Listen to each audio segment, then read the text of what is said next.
Почитувани колеги, Социјалдемократскиот сојуз продолжува да се однесува насилнички, агресивно и нервозно. Загрижени сме бидејќи ова не е прв пат, трет пат и станува многу опасно. СДСМ продолжува со практикувањето на политиката на закани, уцени и тупаници. СДСМ, како што знаете, не се извини за инцидентот во собранието. Почитувани колеги, не дозволува еден граѓанин, а не пак пратеник да нападне друг граѓанин. Нека биде и полицаец, снимател, активист на ВМРО, ДПМН, најобичен човек и работник. Недопустливо е пратениците на Социјалдемократскиот сојуз да делат правда со тепање, тегнење и пцуење. Дали тоа значи, според господинот Макрадули, дека секој кој нема да се легитимира ќе биде нападнат од пратениците на Социјалдемократскиот сојуз?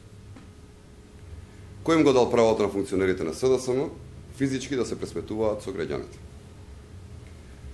Тешко на граѓаните, ако со државата треба да управуваат луѓе што не се во состојба да управуваат со сопствените постапки, а насилството е нивниот прв и верувајте единствен избор.